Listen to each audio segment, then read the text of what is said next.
I can't even believe it's real. I couldn't imagine being a ref involved in it. This was months ago. Yeah. But like anyone who watched it that thought it was real, I don't know if we could even. I mean, I saw it and I knew immediately. I was just immediately. like, what the fuck is Yeah, this? let's I not couldn't even really turn talk arm about wrestling into WWE. I do not like what I saw there. No. Oh, it was rough to watch. Yeah. And like we said a couple podcasts ago, I'm always going to call people out on fuckery because I just don't believe in this shit.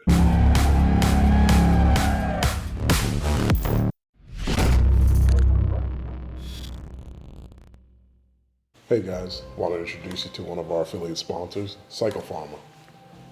Psychopharma is a supplement company. I think they make great supplements.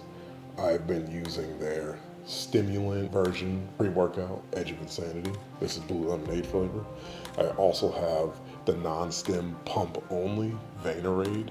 So it's called Edge of Pump. Fantastic. Both of these will give you extreme focus. Edge of Insanity will actually bring you to the edge of insanity. I wouldn't take this anywhere near 4 hours before you go to bed, or you're gonna be sitting there thinking about how you can take the world over off of the edge of insanity. We have a 20% affiliate code, and you should hit their website up, psychopharma.com. You'll be supporting us, and you'll be getting the craziest pumps of your life. Hey everybody, just wanted to take a moment to introduce you to Tier, one of our affiliate sponsors. I found Tier looking for some cross-training shoes, a nice, comfortable, but supportive and stable shoe that I can use for weightlifting and competing. These CXT1s are the best shoe on the market. The heel support is fantastic, the midsole support is fantastic, and the toe box is awesome. Plenty of room to move your toes out so that you can create the best base possible for when you're lifting. These are super comfortable. I find myself wearing these all day long and forgetting to take them off because they're that comfortable. www.tier.com. We have a 20% off discount code that you can use. I believe that the most important part is your feet on the ground. So you want to have something that has a lot of grip, but is also stable and allows you to move with agility. CXT1s, get you a pair. All right, we're back. Flash Pin episode 16. What's up? We're missing one of our people, Sky. R.I.P. No, she has some other stuff to do. Yeah, she's dead into some books right now. Good, working, getting that schooling done. Very good. So we're just gonna get right into it. Yeah. East vs. West 16 just happened. Yes, sir. It was pretty good. I think. Pretty good. Yeah, it was pretty good. Yeah, it was pretty good. I actually love the way they filmed it. The crowd was like, oh my god, I thought it was absolutely perfect. That was the best production. Yeah. Yep. You know, I mean, that's what we should expect. Right, zero question. Yeah. It's the best. The best. Yet 100%. The visual, everything that was set up. Yeah. Camera angles and everything. Yeah, apparently, the stage was high. I would really like to see a camera angle that gets much closer to the hands. Yeah. So when like Devin and Gennady are going at it, you're really seeing some of the nuance that's happening. Right. I felt like they took that away, but it was good. It was great. Yeah, I think they'll get better with it, I'm sure. Just like anything with practice. You know, I'm sure it looks like some of the guys that are filming are not arm wrestlers, so they might not be comfortable like how close to get and where people actually care. They put everyone in the frame. Right. So it's like, I get that. Like if you're used to filming normal things, it's like you want everything in the frame. Right. But with this, it's like most people want to see the hands. We want to see what's going on here, maybe to the shoulder. But yeah, it was great. There was a Reddit mega thread on East vs. West 16. Everybody hated it. They were like, this was the worst filmed one. That camera angles were shit.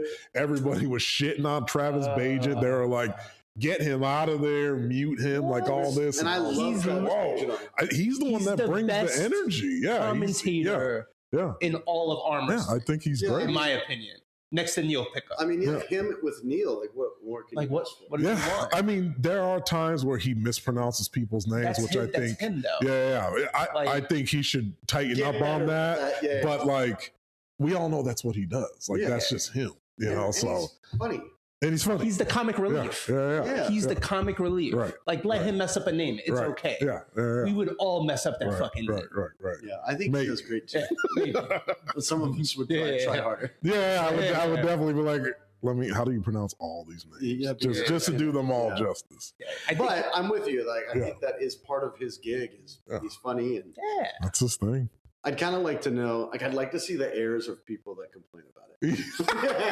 You can't, because Reddit's anonymous. Yeah, and it's full of non-anonymous. Yeah. Non-arm wrestlers, exactly. Anyway, first match, Stoyan Golimanov and Vaso Datushvili. Man, I feel you did that great. Or Datashvili. I feel like Travis would be like, Datashvili. I think that was literally the only names that he messed up. Yeah, it could be. Those are the only names that he truly messed up.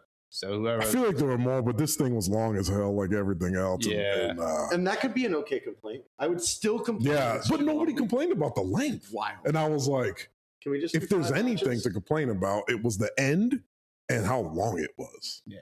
That's it. And the weird thing with Levon at the end. That's the end. Yeah. I don't understand. We'll get into that. We'll get into that. Awesome. So Stoyan and Vaso. Yeah. So that was a great match. Stoyan was able to take the hand. Vaso had really good back pressure. Yeah. But I think Stoyan just had way too much side pronation. And technically he was just open them up. Great. I don't know either guy enough to even have had a prediction. Yeah. In the hand is the story of the. Yeah, apparently Stoyan, he goes way back. I mean, he's crushed a lot of guys that we know. John, I think, is one of them. So the guy's been in the sport for a long time. Yeah. Like a lot of athletes, at least arm wrestlers, he took a little bit of a hiatus. And Eastern Europeans put so much time and effort into the sport that I can understand how you can just kind of, at least for them, kind of walk away. Right. I don't understand how you're in the sport 3 to 5 years and say I'm going to retire. I mean, he's also Bulgarian, so those guys, exactly. They can walk away for 15 years and come back and smash. Exactly. So. That's cool. Match 2 went exactly as I saw it go. Yeah, Bacho and Brad. I thought it was a mismatch from when I read it. I was I don't why would they give Brad this match? Yeah. I get it, Brad's strong, great, whatever. Bacho's on another level. Yeah. Clearly. Completely different. Yeah. Brad is fantastic. Yeah. But Bacho is another world. A whole nother world. Yeah. Again, it just goes to show the levels, Eastern Europeans, how much time and effort and from a young age that they put from in. A young I would say from a young age, but continue to do it. That's the thing is as much as these guys have been doing it from an infancy, but they continue to evolve and they continue to train every app. When you see those Georgians train, they're training everything. They're not just training. Well, that's what I'm saying. And those from a young age, those kids are exposed to the guys at the top, and I'm watching them train in that. Oh shit! Damn. I'm watching them train in that gym. That gym is 90% of that gym is a mat. That's like a sambo or wrestling gym. And then they have this small little section for weightlifting. And they come in there and I see these kids 14, 13 years old. I can't tell how much weight they're static doing, lifting, but like they're 90 pounds. They're in there training hard, and then they get their pole with Bacho. Yeah, it's crazy. What is that? Good luck. Yeah. Good luck. That's all I got to say. Seriously. In North America, we don't have any gyms that are full of young dudes doing that. None at all, and it's sad. It's sad. I hope that we change that. That's one of our missions at Flashpin is to change the North American scene on arm wrestling, get more kids into it. That's ultimately what's going to grow in the sport. You got to adjust the perspective. It's not whoever's in the sport now. It's not the top North American athletes. We need to get kids into this, and we need to promote those kids so that we can keep getting this growing. For Brad, I don't know what's next for him. We had a bunch of 105s on this card, so I'd like to see Brad and Frank Lamparelli. Okay, that's the next match we can go Frank over. And Sergey. Yeah, Sergey. Yep. Yeah. I mean, Frank and Sergey. Yeah, maybe. Yeah, Sergey's great. Yeah, Love he's that awesome. guy. Sergey's He's great. one of my favorite arm wrestlers. Yep. A guy that you see just continue to train. Just like he has a maniacal. great attitude, man. Yeah, He's exactly. super nice.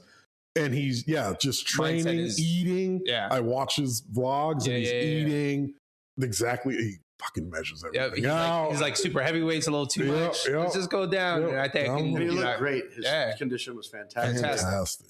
Yeah, he made Frank look really easy. Yeah. Really easy. Yeah, he showed that. I mean, he's definitely top 5 at that weight. Absolutely. 100%. Yeah. 100%. Which Frank is no joke. Yeah, no joke. Yeah, Frank's no joke. That 105, that's a serious little group of people right there. Bacho and Sergey. Bro. That might be fun. That might be super fun. That sounds even better. That sounds really good. Yeah, that sounds really good. That's probably throw next. Those winners and throw those losers. Yeah. Yes. X that right there. Frank and Brad, Bacho and Sergey. Stoyan. I mean, maybe Stoyan. I think you give Stoyan Brad and Vaso. Let's do Brad and Vaso. Right? Oh, that's okay. Yeah. That might be probably better. makes more sense. Yeah. I think Frank again might have too much. Yeah. For I Brad. think, and these are the things that has to happen fairly fast and talked about to help make East versus West like a league. Right, 100%. You can see these guys who's gone against who. Right. You're a part of this league. So that's one of the great things that UFC does, right? Like they have these post shows. Yeah. And they talk about it. And then they have like a next day show and it's like, oh man, these are the results of it. Man, what about this and that? Oh, this would be, have these commentators go back and forth, talk about it. Why is East versus West not doing that? I don't know. But I think it will, but it's just they're still but so I feel like they could throw a podcast together in 5 so seconds immediately, and it would be insane. We would all check it out. Everybody would be checking in. Yeah. Monday morning, boom. Here's the East versus West, highlight or whatever, and they just go through all the matches, who they think there should be next. Have Travis on there, have Neil on there. These guys, Ray. they know. Have Ray. Probably more Ray and Neil because I think they keep up with everyone more than anyone else. Yeah, agreed. Absolutely. Kardecha and Dadikai. I did not see this coming. I kind of felt this was gonna happen. I was 50-50. But it was like in my mind, I was just like, that is so crazy. But I thought Kardecha was going to have too much height and too much hand. That he was going to be able to come crashing down and be big. He doesn't have enough back for Dadikan's side. That's the way I saw it. I was like, he doesn't have enough. I mean, at one point, I thought Dadikan's back was crazy. Dadikan took it to here and then went all the way across. I was like, okay. But without losing his, he can't, that's why I was saying, his back pressure seemed but nuts. But his side was also just like. And because I thought of Todd. I thought of him and Todd. And to me, that was superior strength when he beat Todd. Yeah. Because he outside the side master. Right. So I was like, I think he just might beat Kardecha. Yeah, wow. I was 50-50, but obviously root for Dadikai is one of my favorites. And when I lost my mind at my computer, what did David weigh? I don't remember. Man, I don't remember. But he was pretty big. 270? I just feel like he could become he can. like a 242 guy. Yeah. Easily. Yeah. But I think he just likes that side. Yeah, he wants to be big. Yeah, which is good go for him. But you're right. I'm happy to see him now and anybody. Oh, man. Yeah. That shit was out of control. Yeah. He seemed so fucking strong and dominant. I was like, this is another level. When I saw him too, I was like, the confidence. Yeah. Like I looked at him, I was like, oh, his confidence is at 1,000 right now. Little caveat, I want to put a little asterisk in this just for people's brains. We talked about before how the bigger guys probably need a bigger table. Do you think there would be a difference if that table was a little bit bigger? So Kardecha arm wrestles the way he has to because of the size of the table. I bet you if the table was bigger, he would not arm wrestle the way he does. Do you think that would make a difference at all? I don't know. I don't either. I'm just putting it out there. I think that I'm the perfect height for the current table. Yeah. Like when you can get right in there, you feel connected. He is always within a couple inches of each other. Yeah. And we can all be at the table normal. But then when even like Billy. Yeah. Billy is what, 6'4"? Yeah, easy. He starts to have to really spread his legs. Yeah, and get away from it. It's like the table. Be interesting if the table could rise. Yeah. But, you'd have to match the shorter guy, right? You wouldn't want one guy down here like this. Right, that's the problem. I don't know if they could, if you could make each side of the table a different level, and then you would raise the pin pads so that they would match. That's interesting. Or something, you know what I mean? Something like that. There's a lot going on. The first thing that Brian Shaw said was like, man, this table is fucking small. Tiny. And it's like, we are a fucking giant. Yeah. But also, man, you're right. You're kind of right. There is a problem there. You absolutely see it with Kardashian. 100%. Yeah. I've been on a table with Kardashian, holding his hand on it. You're like, he's wider than you have to be so uncomfortable. I'm over here cruising. He's pinching nerves. And he's he starts close, but then when he's going towards the pin pad, he's like away from the table. Yeah. Because he needs room to move his arms. Hips out. Yeah. It's like, I wonder if it was a little bit bigger, if it would, I don't know. Maybe not. Maybe. It's hard to say. I just always think about shit like that. It's tough when the biggest guy is the champion. Yeah. Because he also makes the table look small. That's true too. Right? Yeah. That's what he's doing. Yeah. Keep on. Malin and Fia. Oh, this was good. That was good. Two homies going at it. Yeah. This was a great match. Yeah, it was. The intensity from these girls was awesome. I think they all kind of knew Fia was. Mm-hmm. I was like, Fia's. Fia's and Fia, I think, is the only person in East versus West history to have titles on both hands. Yep. Oh wow. Yep. That's pretty right awesome. and left. She just got the right hand. Yeah. Yeah. I love this next match. It was Daniel and Oleg. Yeah. This was the proof in the pudding of sometimes size matters. 100%. I mean, Jesus. He was just able to go and boom, the back pressure was way too much. Too much. Well, Daniel, even from like you said, like from the setup, basically. Yeah. Like it was like Daniel. Way too much size. He looked like he was trying to figure out how he could go first. Yeah. Maybe that's just me putting it out there, because after the first round, I was like, he can't sit there and wait. No. He's going to get fucking smoked. Yeah.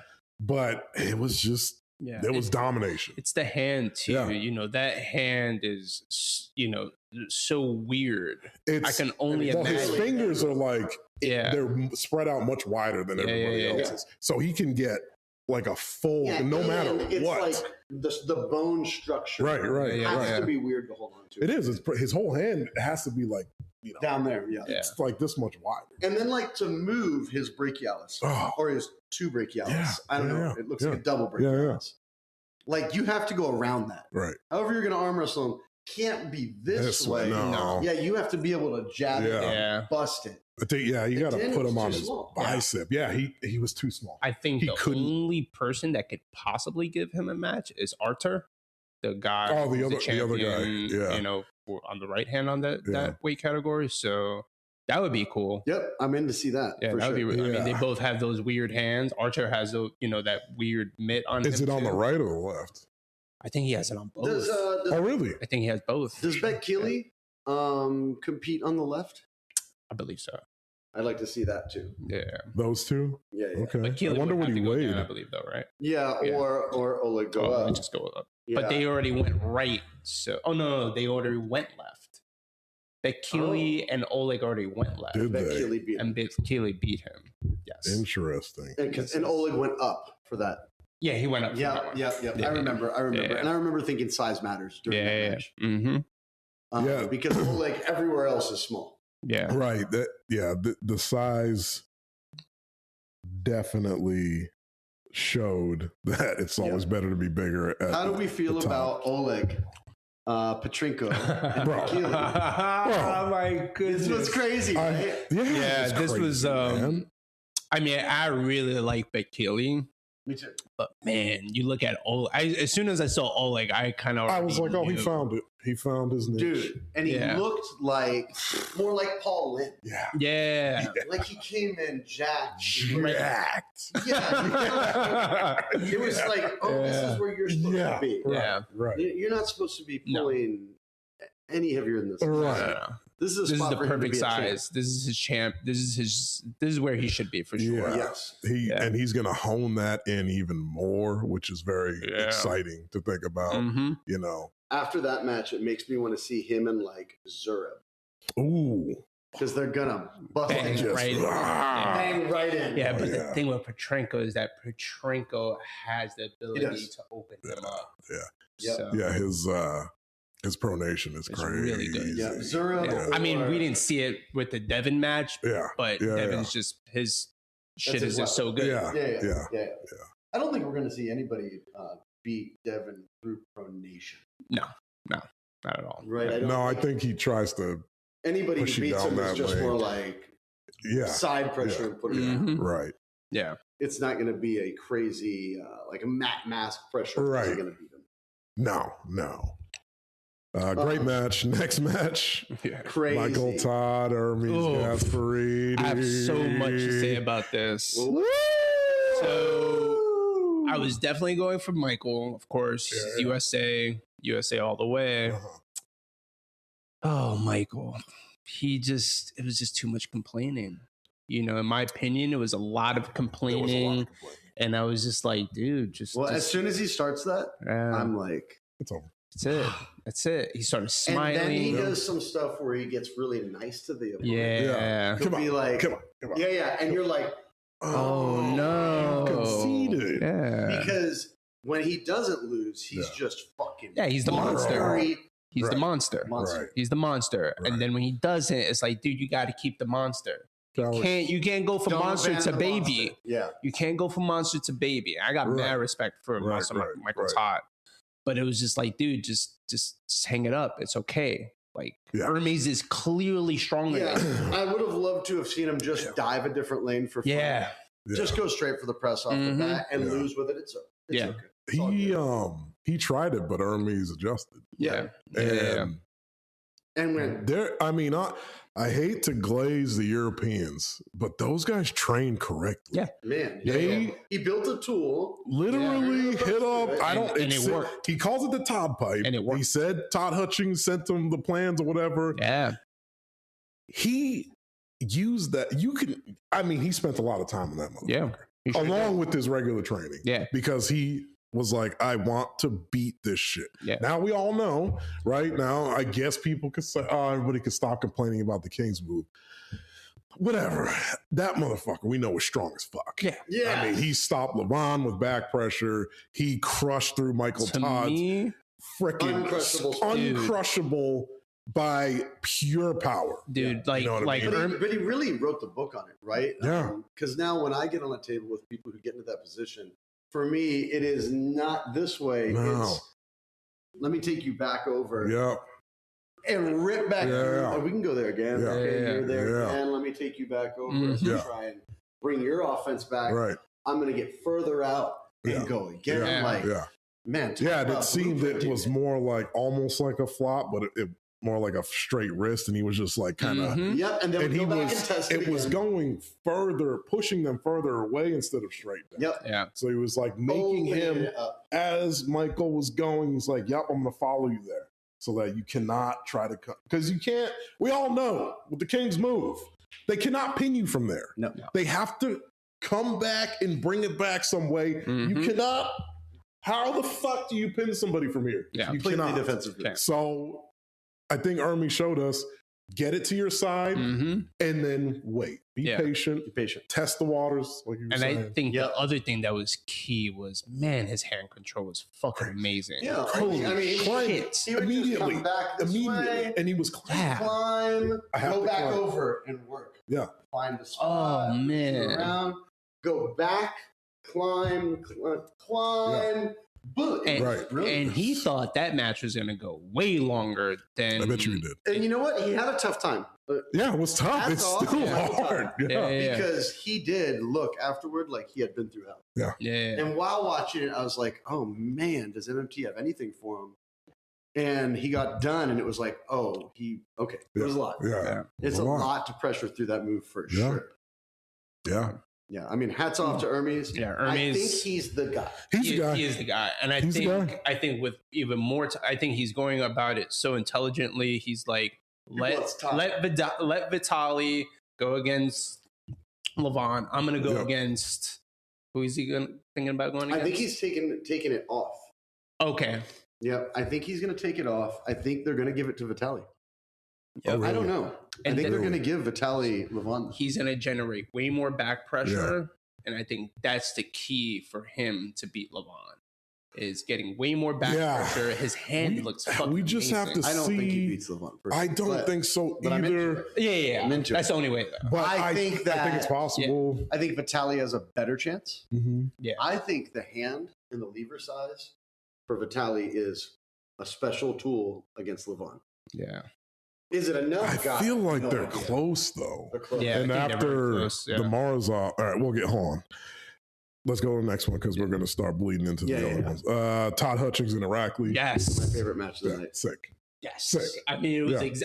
Todd was just knew. He just knew. He's a special man. Yeah. He's the man. Yeah. I love he top rolls. He also kings move. Yeah. He gets crazy. But he essentially busted his hand. Yeah. It was like, I wasn't supposed to. And he keeps on telling everyone, "I'm working on my fucking hand." Yeah. He's like, "What did he say? It took me 25 years in order to develop a good hand." And he's like, "It's going to take me another 20 years to develop like a proficient top roll." But he busted his hand. Yeah. And he just stayed. He just has his ability to go sideways and then understand static pressure and get static and sits on it.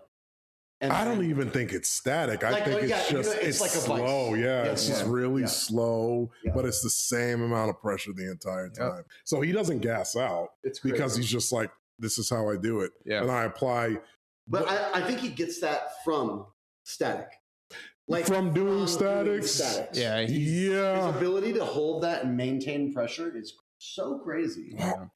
Well, it's the conjugate method as a whole. That's what it teaches you to do. You know, when you have your speed days and your power days. But he's literally training his isometric every day. At the end, in the evenings, he's always doing that, which is sure. But you're not doing that with side pressure. You're doing that with back pressure. You're doing that's what he says too. He's just been working his back pressure. So that's where you want isometric, right? Like everybody is telling me, like, this is arm wrestling.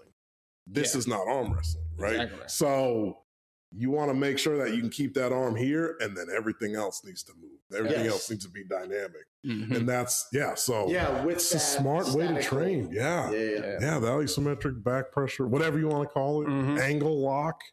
That's probably the most important thing in this fucking sport. And he fucking showed it. And that was amazing. Shout out to Mr. Uncle Todd. I mean, what a freak. That was fucking awesome, man. American hero. Getting better and better. That's the craziest part. Man. At his age, to get better and better. Better and better. Awesome. We will get to see when that stops. Yeah, we will get to see when that stops. Yeah. For all of them, really. Yeah. Right? Like all these guys. Someone like him, he really trains with the perfect method for the sport. He does. Clearly. Yep. And we'll get to see when the fall off happens. Right. There's an age that it has to happen. Mm-hmm. Or it doesn't. And we're wrong, and he's 70 and still going. It's that. I mean, there's no way. Yeah, I don't think that. But I still think like they'll probably institute like a masters at the elite level. Yeah, you know, once those guys get up. Yeah, that'd be cool. I'd like to see Dennis. Oh yeah. Then it's Devin and Gennady. Yep.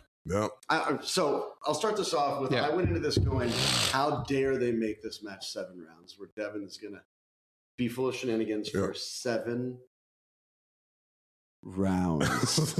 Like, come on, man. That's a lot. And sure as hell, we're 30 minutes into the match and we have not started arm wrestling. So I can't show that match to any single person outside of arm wrestling without them turning around and going, playing on their phone. What? I can't show them that match. I played on my phone. You see? And I like arm wrestling. Do you guys think it was because of that? No. So let me get to that. Okay. No. Good. Not all. I want to get to that. Yeah. All I want to say is, in the end of that, it still served up the 30 minutes before a match. Yeah. But in the end of it all, no. For me, I didn't think it was all Devin. Yeah. And I think Gennadi's shoulders were absolutely insane. Yeah. I'm yelling at the screen multiple points. It was so frustrating. I mean, Devin is still doing what Devin does. Yeah.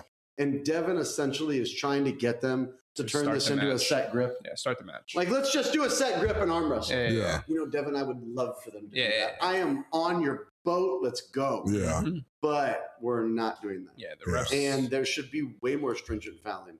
And when you're in a ref's grip, if you go like this, they should foul you. Yeah. As soon as you're straight and you move, they should foul you. Yeah. We didn't see that. I don't know that Devin would ever get in a match if that was the case. Yeah. You know, I agree. Yeah, because he knows it and he complies. But as soon as the ref moves his hands away, this is what you see. As soon as the ref moves his hands away, you can always see his shoulders just move back to where they were. And it might be why Gennadi was just like, so this is what I was going to say. It was definitely not all Devin. 100%. But this is not the first time that they've met. Yeah. Gennadi knows the fucking antics. And he's like, instead of me stressing out trying to get him to fight the way that I want him to fight, I'm going to do his shit too. Fuck it. Yeah, I think that's I'm going to be in there, you know, and then I'm going to complain too. And I think what happened is they would both get into a position that the refs didn't agree with, but they both were into it. And they're both going, let's go. And the fucking refs. And the refs. So the funny thing is they let Vitaly and Artem do whatever they wanted, and they started the thing that and I was crazy. Like, wait a second. There is no consistency. I mean, we already know there's no consistency. But like, literally totally the next match. I am totally okay, though. With the gentleman's agreement? Fuck yeah. If they're both in a position they feel good about, let's let them fight, guys. Just look at each other and be like, you're okay? You're okay? Go. And because we have imaginary lines of play in arm wrestling, it makes it hard to set rules based on that. That's why the gentleman's agreement for sure seems like it's a little bit better. You know, I mean, I can get way better. Like it'll go back and forth. Like I'm sure there's, you know, going to be. What if every match instead of ready go? It was you get them generally good and you say, "Are you good? Are you good?" And both guys go like that.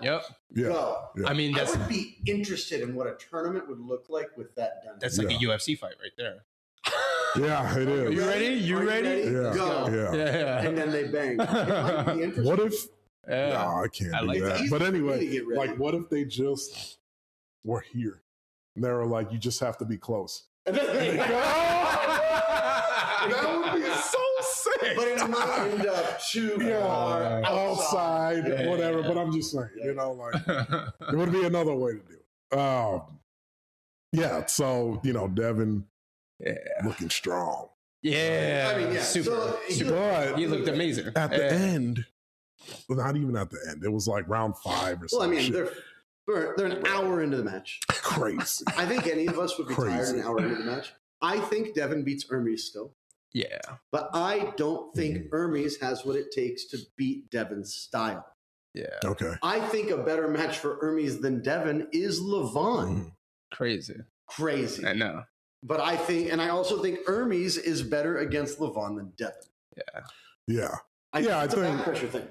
Yeah, I think Levon is everybody's anti-style, but everybody else has an anti-style to them. You know? So it's... Well, I think the other thing, too, why Hermes and Levon is such a good match is because they will both go into the grip evenly without any fuckery. Whereas Devin, he's just like, he's a master of trickery. He's a master of wearing you down. He is. He depends on his ability to go a long time. Not that I think he needed it. I would have loved to have just seen him after that first round. Go. Okay, refs, I'm going to do whatever you want. We're just going to go right here. Is everybody happy? Okay, and then just and then pin him. Like, it would have just made my North American soul, right? Like, you are strong and you are badass. Right. Stop with the fuckery and just bring him in. He's not getting away from you. He's willing to go in with you. Right. Give us that match. Right. Right. What we saw was a lot of skullduggery. Yeah. Whether it was all him or not, it wasn't all him, and it was a lot of the fouls were ridiculous. So stupid. Like them fouling Devin and not fouling him was like poison to watch. But this is what happens when you do what you do. You're known as, you have to you're digging your own grave. You're making your own bed. It's pre-done. Like, it's like, well, we all know what's going to happen here. It's going to be fuckery. It's going to be bad calls. Yeah, it's like as a ref going into that, you can know I can foul Devin twice for nothing, and it's okay. And it's all right. Because he's going to give me something whether I see it or not. Right. Because he's going to be flipping. He's going to be doing his thing. Shout out to Devin. Yeah. Great win. Vitaly Artem. Crazy. Man. Yeah. Artem, happen after that round. The first round, I was like, his ability to hold with that back pressure was insane. Artem held completely upside. Yeah. Like he stuck it in, and he was talking shit too. Yep. He's laughing too. What? Like, I'm ready for this, motherfucker. Oh yeah. Like, this is a special human being. But stuck it in, and then is talking to him, and Vitaly is laid on him. Yes. And he's literally cranking into it. It was ugly. And the funny thing is, Artem, people say it, and I believe it, he's been looked over a lot. Oh, yeah. So he kind of had something to prove here. Yeah. You know what I mean? And I was like, yeah, he did. He did have something to prove. Yeah, people thought Vitaly was in a steamroll. Yeah. That just wasn't the case, which is great. He put his entire body on the line. Look at his arm. The crazy part is I think it fell apart in round 3, right? His arm fell apart. Yeah. And then had another round. Yes. Yeah. He had 2 more rounds. Actually. That's all insane. And I was like, yeah. He's like, I heard warrior, it. Go. You know, I mean, knowing that he was still injured. He might not be the same after that. I mean, he already had a big injury. Or he gets better. He already had a big injury. Yeah. And then he just injured it again. Yeah. We'll see. Maybe they put it back together. He's super crazy. Yeah. I don't know. He's like 27, right? Yeah. Something like that. Yeah. And then when you look at someone like Devin, look at Michael, you look at all these guys at the top level, they've all had like fucked up shit happen to them. Super massive failures. That guy, I think he just comes back stronger. I think so too. I think so too. Especially, and we don't know where he's at right-handed too. Right. This is that was my thing. I was like, I think his right is a little bit better, and we don't know. I mean, if his left got there, we'd like to see him against Gennady. Yes. 100%. That would be a good match. Yes. Yeah, that would be a really good match. Yep, right. And I'm sure for him, the fight that he gave to Vitaly is going to be, probably number 1 best top roller in the world. Yeah. And he held him. Yeah. You know what I mean? Crazy. That's super crazy. Yeah. And the lever to go with that top roll, right? The ugliest one. Yeah. It's so much height crashing down, and he stuck it on the bicep, dude. It made me want to train biceps so bad. I think I typed it in the chat. I was like, I was like, that's training back pressure only. Dude, I mean, that's what they say. Right. Like all the Eastern Europeans, they don't even say I mean, Mendaugas has said it, whereas he's like, I don't even think it's more pronation. It's just back pressure. But training it the right way. You know, he's like, well, when it comes to top rolling, but he's like, they all of them, all of them. They're always hammer curling. We all should do whatever Mendaugas says. Yeah, 100%. Sure. Yeah, I think it's best pound for pound. Like he made 3 videos a couple months ago, and now he's ghosted again. He does this. He's off, and I'm like, I mean, his knowledge, the way that he just gives you those little nuggets, and then he just. And can I just say? That Arm Wars did Corey so dirty with the thumbnail. Dude. The thumbnail. It's so fun. What is it? The match didn't go like that. Let's stop this now. They did 2. thumbnails of that. That's crazy. I was like, how was God. it? What was it? The thumbnail of the video is like this. That's this no.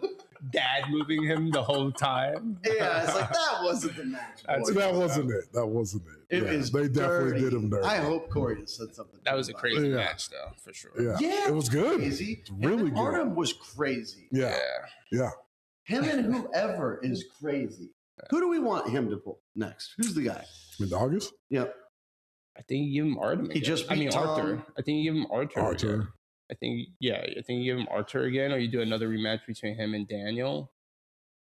He's killing Daniel. I think he kills everybody. I don't know. I mean, Daniel, he doesn't. I would like to see. I'd like to see him pull Giannis.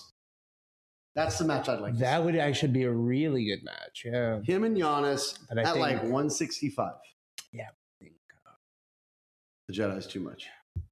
No. Sorry. I think Mendogas is too much. Wicked. Yeah, I think Mendogas is too much. I think. I mean, I love Giannis, but I think Giannis is bigger than him, right? He's going down a little bit. He looks like he is. Yeah. He's incredibly fit. And Mendogas isn't very big at all. But he just doesn't need to be. He doesn't need it big. It's crazy. Yeah. Whatever he's got going on, we all need some of those cooties. 100%. Yeah. I'm just trying to see. Yeah, I think Giannis and Mendogas have talked about a match.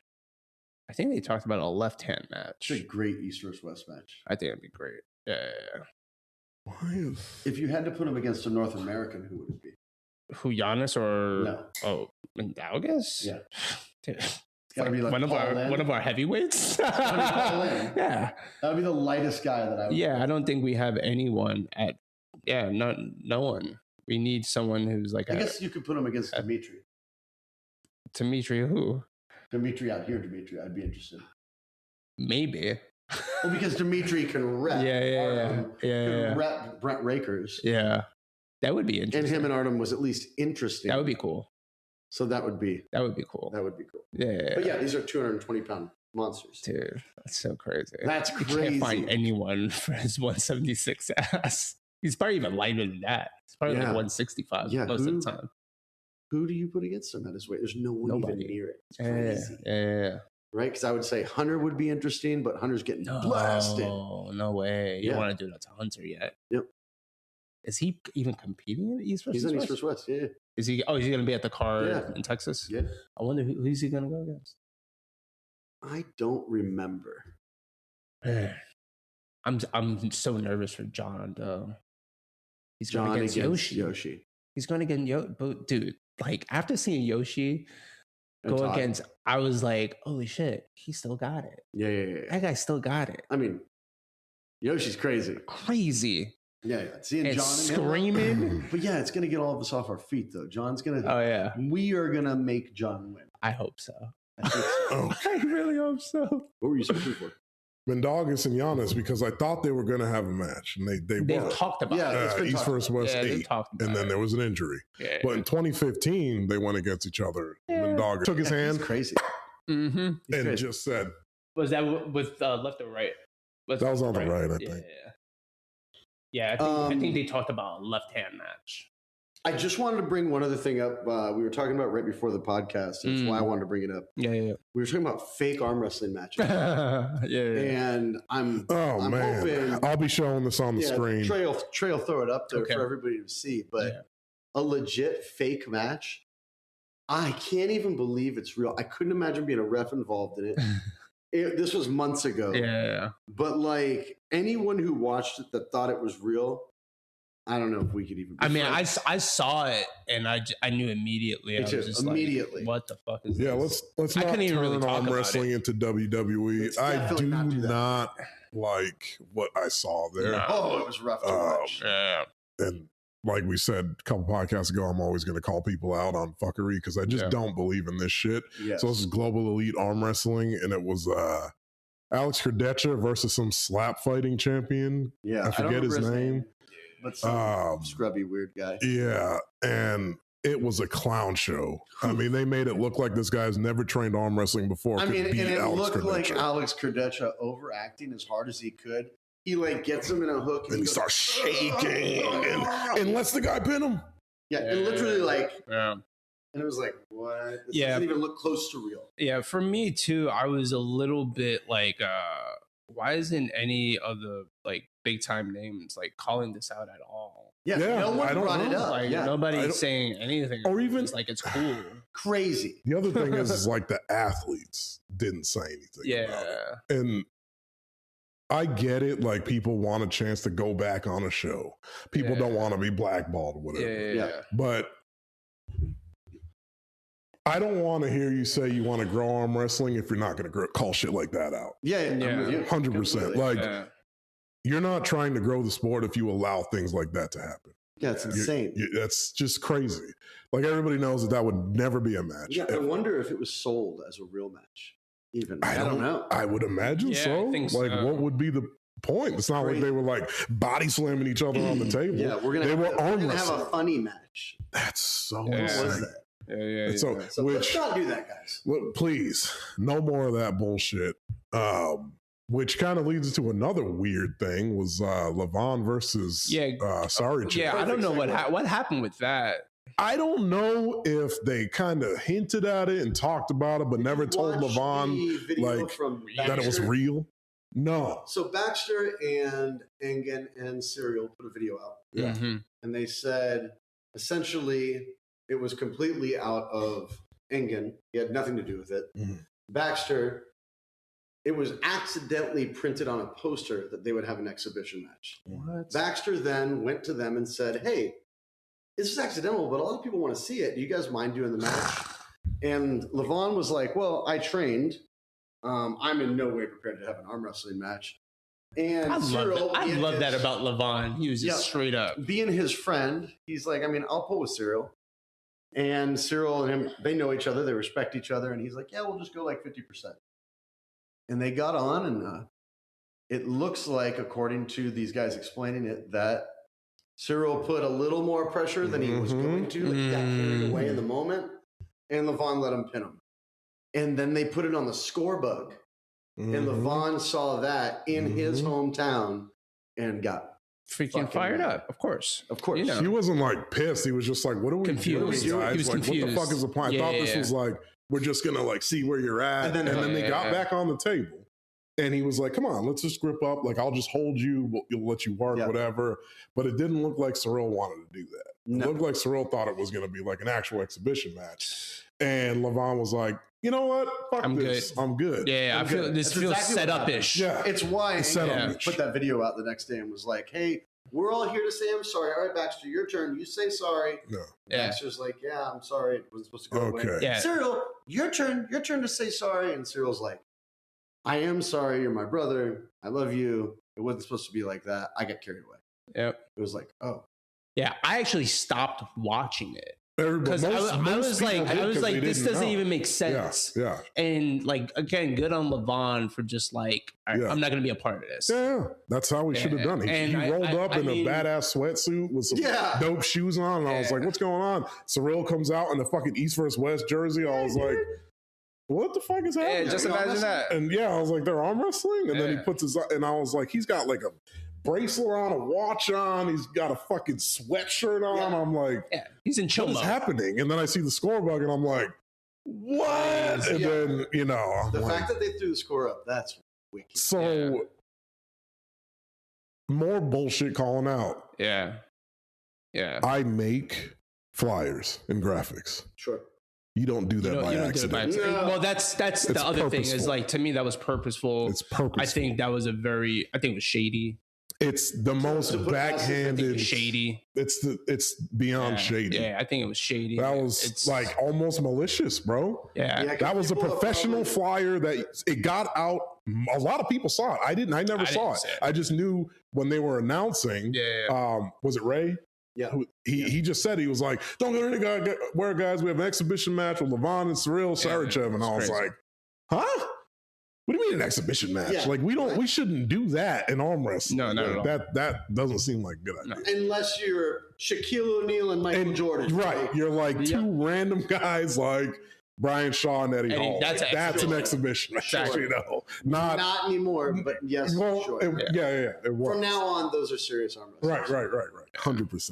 But I'm with you. Unless it's very juju move. Right. Like not two arm wrestlers. Yeah.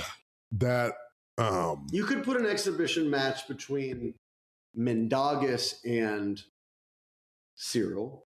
Or like something that's crazy. Yeah. 300 pounds versus pounds. That's different. That's fun. Yeah. Do you think Mendagas beats Brian Shaw? No.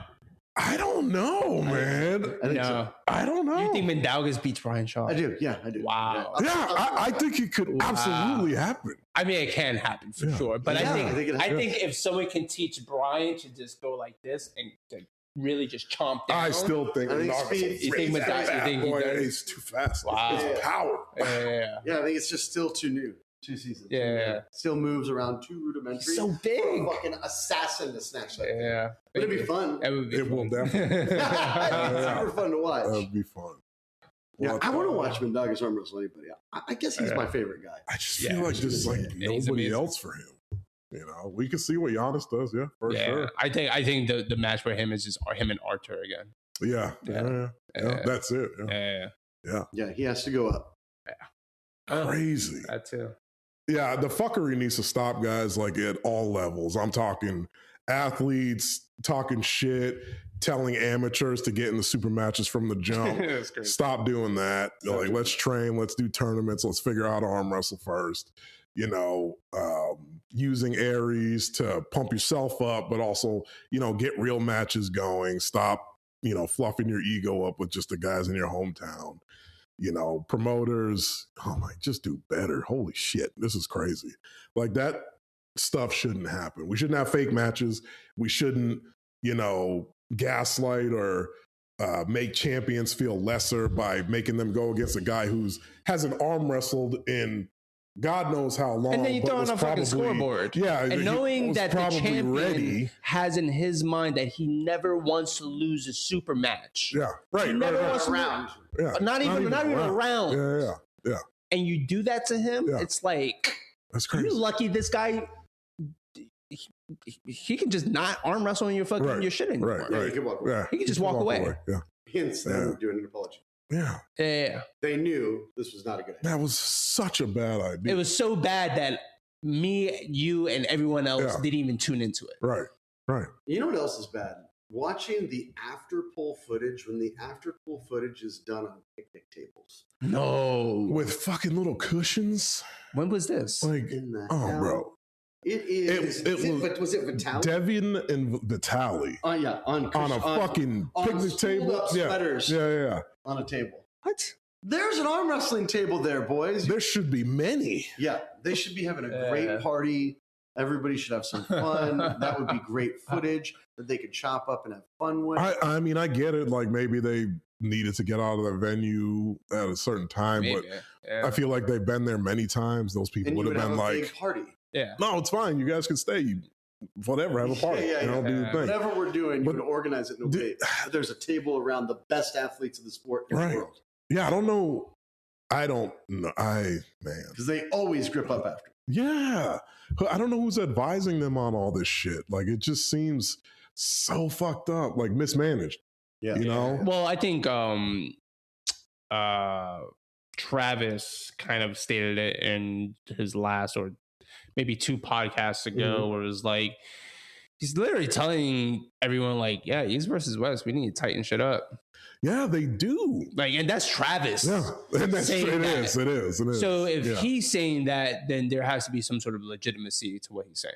100%. We can all see it. It's just, and that's what I'm thinking is it's not there. Yeah. Like, how are they not having podcasts regularly? Like keep people hyped up. That's how you get more people interested in not even like just sport your production. Yeah. You make you're already the most watched arm wrestling situation on the planet. By far. Yeah. You want to get people to pay more for your pay-per-views, to join your memberships, give value back to the people so that they want to do that. Yeah. Not complain about paying $20 for a pay-per-view and asking for pirated streams. Like, people do that all day long, every single time there's East vs. West, because they're not seeing the value in it. Yeah. You know, like if the UFC can't beat that, you're not going to beat that. Right. You'll never right beat through. Yeah. You'll never beat. Which their platform, people were complaining about it sucked. I thought it was fucking awesome. Yeah. They had this fan reaction thing where you could record a short video of you going like, yeah, really? I love that. Yes. Fucking, I was about to do it. But I was like, yeah, me too. I was like, I don't know, but I wanted to. Yeah. I was like, the same thing. I thought it was really dope. Yes, and they had the chat, and it was everybody's name was anonymous, but they had a chat. People were talking. Yep. And you could play it on multiple devices in the same house. And I was like, this is fucking sick. Yeah. So if I'm watching on my phone and then I go into my bedroom, I can cast it to my TV or watch it on my computer. And people can be watching in different places in the house. Whereas most things, they put a wall on that because they don't want people sharing that. But I think that's the best way to do things. Let people fucking share it, man. Whatever. Like, fuck this shit. Yeah. I'm with you completely. So they did better with that. 100%. Having their own website, getting away from the core sports thing, whatever. It probably made sense for them. You know, they asked for a lot of weird information. You had to. No, that was never mind. No, it's the same. It's same as everything else. Yeah. Just a regular sign up. But yeah, it was fucking great. I thought that shit was great. But when it comes to the production, man, I'm like, the level that you guys are at, and you're still, it seems like they're just chasing money. They're not actually for the community. Yeah. That's what I see when they need more cameras here. Yeah, they do. They do. Just have a camera. Yeah. Like a tiny camera. So we can see the hands. A tiny camera right there. It's not that hard. You can probably build it in, right? Yeah, you could definitely set it into the pad. Of course. Yeah. Let's do that. Yeah. Let's do shit like that. Yep. And I want to see where Michael Todd thought his finger was at. Yeah. You know, I want to see that. Right. Yeah, with a really rad slow-mo camera that's incredibly clear. Yes. Nothing would be more important. It would be like not having the camera at the end of a horse race. Right. And it's like, I think that one won. Yeah. And there's like, oh, there's no camera there. Yeah. Wait, what? It looked like that one won. This was for $5 million. That's crazy. Like for the number one contendership. Like a photo finish. Yeah. Well, that's the thing. Is like I said, like, we have all these imaginary lines that we go by in arm wrestling. And we need to cut that out. We do. We need to make lines. In arm wrestling. You know, make shit real clear. Yeah. Before we go, you want to talk technique? Yeah. So I want to this is just a beta test on this. I don't know if we'll keep doing it, but I'm just gonna bring up a technique, talk about it, or an idea of training, and just see what everybody's thoughts are on it. Cool. I watched a video literally 10 minutes before you got here, Coach Ray talking about cupping. Yes. And the reason why it hit me so hard is because there's terminology in arm wrestling that confuses the fuck out of people. Yeah. Right? So it's like, everybody refers to cupping as wrist flexion. Sure. It's like, okay, so when you do a forearm curl, this is what you're doing. And people think that that's cupping. No. It's not in arm wrestling. Cupping is the ability to make your arm slide or your wrist slide around the other person's hand. And not just sliding here, but it can slide here. Yeah, you can go back, too, but the idea is you're using your body to turn around the person's hand. You have to think that there's a wedge there and you're trying to get around it. You're not trying to always, there can be, points in time where you try to pull someone down, but it's much harder.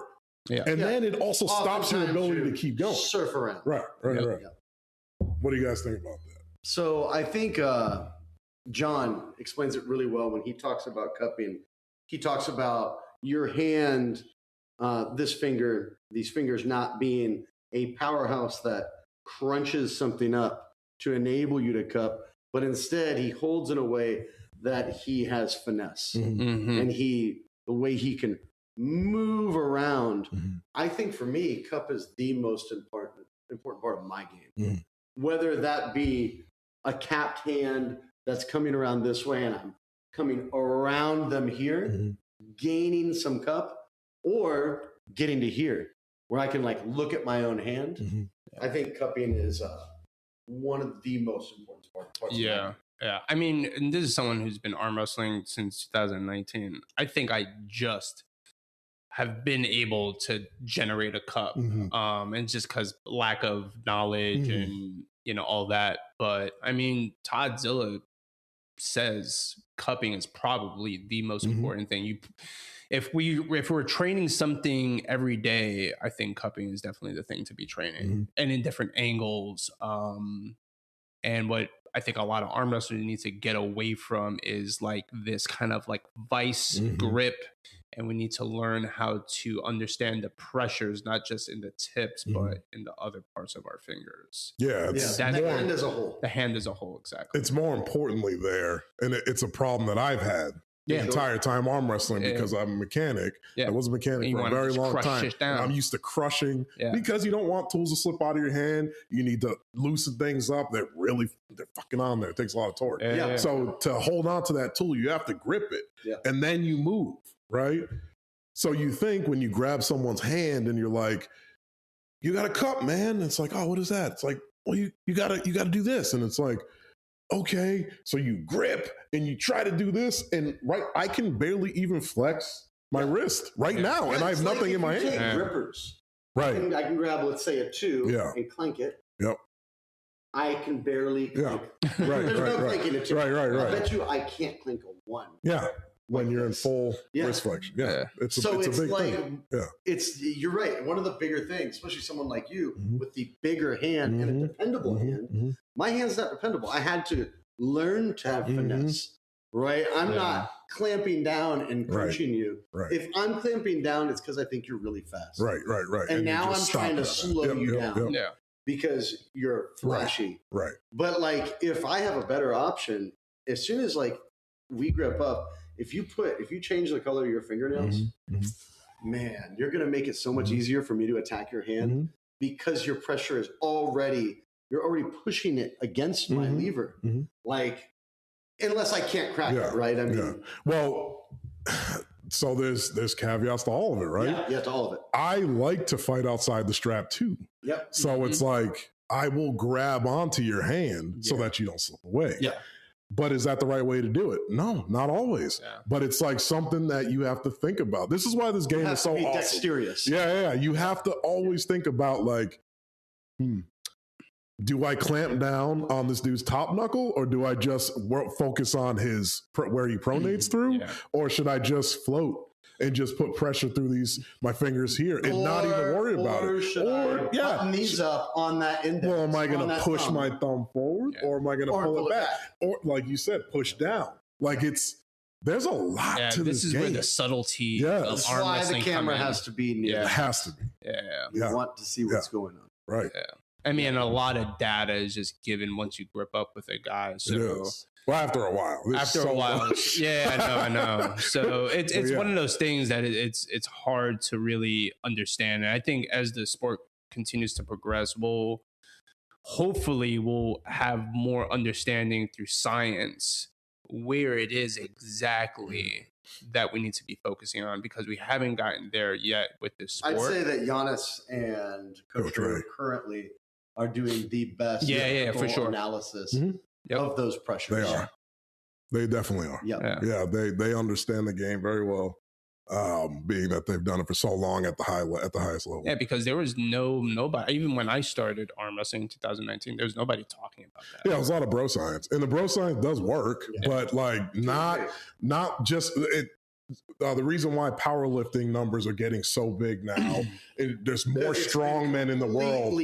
Yeah, because everybody's teaching you how to do, lift the most weight with the best technique. Yep. And then you also get strong. Yeah. So now everybody's numbers are just going through the roof.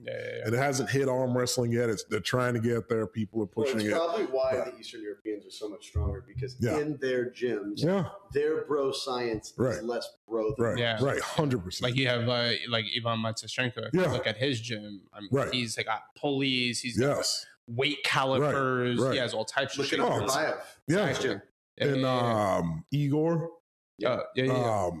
Same thing, and it's a lot of the Olympic lifting was taken from the Eastern Europeans and applied to American powerlifting because they are the ones that broke it all down. And we're like, well, this is how you're going to get the strongest. Like, this is how you do cycles? it. There's cycles.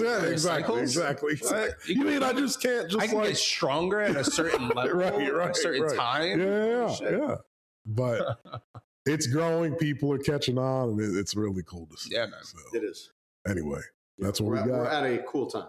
Yeah. Oh, great time. We have East vs. West 17 coming up. East vs. West 17. Yeah. Ungerbayev is coming to Texas. No. Yeah. He's on the card now. Crazy. That's gonna be awesome. Oh my God. That's exciting. Yep. Yeah. You might want to clip that. Ungerbayev is coming to Texas. Yeah. Definitely. I don't know who his opponent is. Man. That's going to be crazy. It's not a North American against him. I don't think any. Todd. It could be Todd. Rematch. Yeah, could Todd just get up right now and do it again? Yes. I think so. Yeah, why not? Yeah. I don't think he blew. I don't think he blew too much. Yeah, he didn't take it. It's going to be Todd. Yeah. That'd be crazy. Oh, my goodness. Wow. Arlington, Texas. Yes. March 29th. Yes, sir. East vs. West 17. Yes. They should do every East vs. West of Texas. Yes. Yeah, we're excited about that. Yeah, that's going to be great. Let's do it. Yeah. We'll all be there. I can't wait. I'm still you're going. I think we're going to drive up on the 29th. Saturday. Yeah. I'm going up Thursday. I'll be there on Friday. So I think, damn it. Well, we could do it before. I wonder what time the show starts. Maybe we'll get there Friday. Maybe. It's on me. Don't worry. It's on me.